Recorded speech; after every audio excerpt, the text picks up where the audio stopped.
Hey folks, here's a quick extended education video, and it's about lacing referrals. Okay, that sounds weird, right? Lacing referrals, because you think about, what are we lacing them with drugs, or like, what is this? So lacing is a phrase where, frankly, I can't even remember where it came from. It's not mine. The phrase isn't mine personally, but the concept is really, really good. It's the idea that, like, if you're gonna have a shoe or a boot, or in this case, roller skates, the strength of that is the connections that are made, and running the laces from one hole to the next is what gives that boot in the roller skate, or your running shoe or whatever. That's what gives it its stability. And so today I want to talk about the concept of lacing referrals together, so that whenever we have some business that's being passed within our chapter, that we make sure that we maximize the value of that for not only the benefit of the members in the chapter, but also we got to remember the benefit of the person that is being referred. So one exercise that we like to do, particularly at our visitors day, is we like to go through a little hypothetical situation, right? One of my favorite ones is a new family moves to town, right? So this is a family, and they have come to Corvallis. And if you remember when you moved to Corvallis, or your family did, or I don't know, maybe you always grew up here, but just imagine moving to a new place and the needs that you might have. Like, you've moved away from all of your friends, all of your service providers.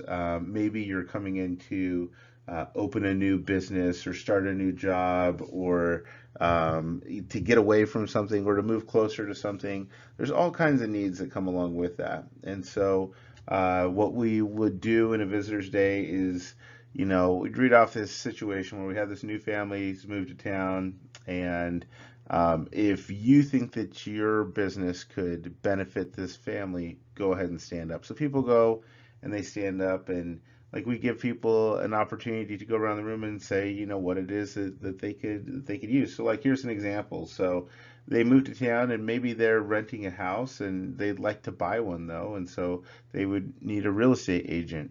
And if they're looking for a house, perhaps they don't already have a mortgage lender, and so then that's another good referral.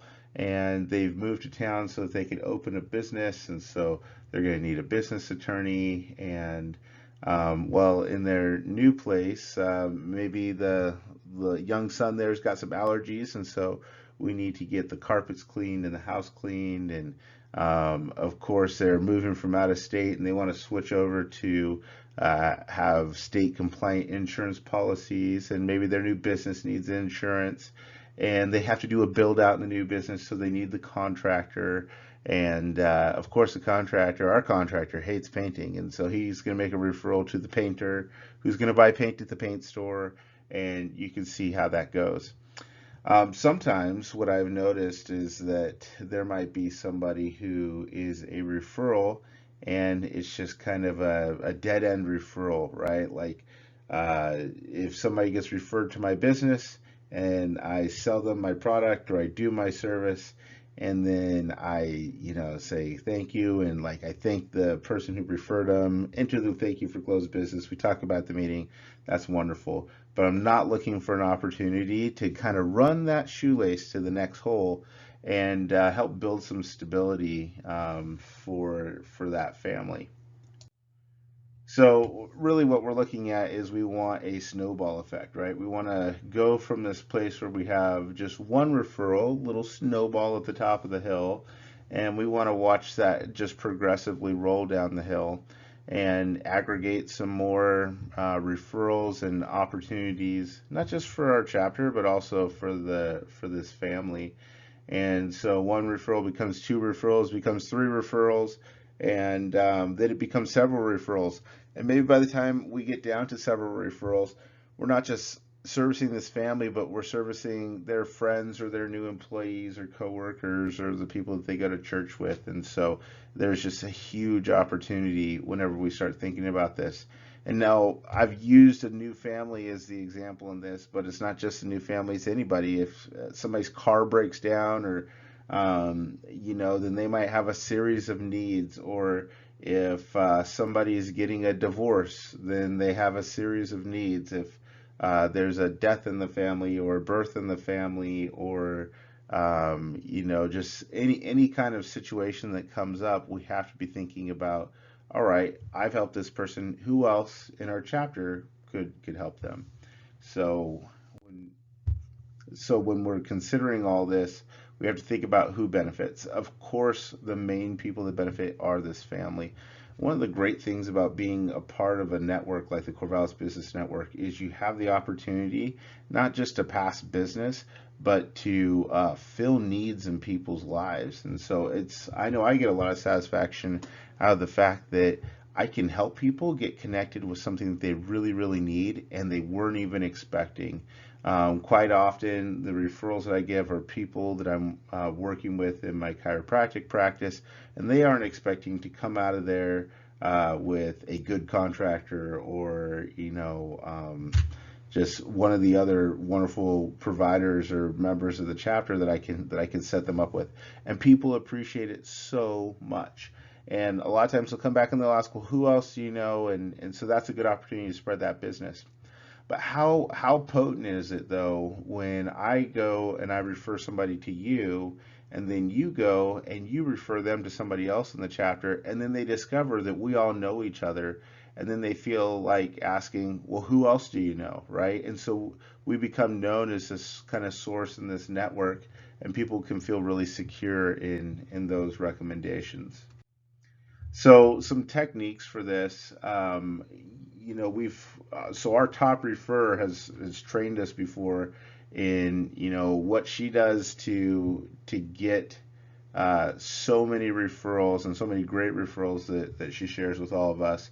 And one of the things that she does is she does such a great job of asking questions, and typically it's to clients, and it just creates tons of opportunities because as she asks the questions, she's able to recognize the needs. As she recognizes the needs, then she's able to make the connections. So she likes to use the Ford technique, family, asking questions about family, like how many kids do you have? How'd you meet your spouse, or things like that. Ask about the occupation.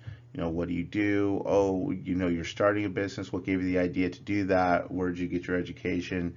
There's a million questions that you could ask about somebody's occupation. You could ask what they do for fun. Like maybe they're into skiing or hiking. You can discuss like local hiking trails, or maybe they need, or maybe they like to get involved with a fun run or something like that, and they need T-shirts printed. I wonder if we have anybody who could do that, right?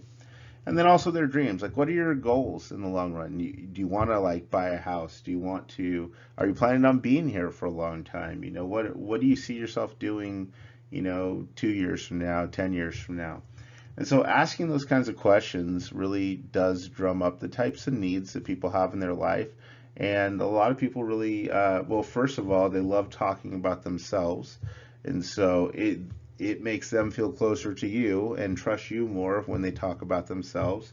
And as they talk more about themselves and they trust you more, then they're going to honor the recommendations that you make. And it just really makes a beautiful relationship and opportunities. And the other habit to get into with when it comes to lacing is to get really good at giving testimonials. So think about somebody that you might refer to, and what's the testimonial that you might give? What kind of experience have you had with them? What have you heard about them? What's maybe a unique piece of information that you have about that person that might give them the inside track? What's something specific that they can do that nobody else can do, or that they excel at, or that they do maybe a little bit differently? And so getting in the habit of giving good testimonials about the people in the group to a referral is a solid way to really entice that person and help them to want to do business with the people in the chapter. And so, where do you collect that information for testimonials? Well, a great way to do it is one-to-ones. Sit down, talk with your referral partners in the chapter, find out what they do, why they do it, how they do it, who are the people that they're looking to connect with and support, so that you could really give a solid testimonial. We should try using each other sometimes too. It's a great way to understand what people do. I know this week I had the opportunity to learn firsthand from a couple people in the chapter about how they operate, and it's people that I already trusted, but it's just kind of interesting to see my perspective on them now that I'm getting to see them in action, and so that's really going to help me to make better quality referrals to them. So hopefully these ideas have been useful. When you get your next referral, start thinking about ways that you can lace that into another referral. And really, like, honestly, some people are like, I don't know where to get people to refer, and I don't have a lot of contact with people, or whatever reason they come up with. Start thinking of it this way: if you get a referral from somebody in the chapter, that is an easy person to then go ahead and refer to somebody else for that next need that they have. And so it would be a really cool thing that we could do, and it should be helpful not only for our chapter but also for the people that we love to service.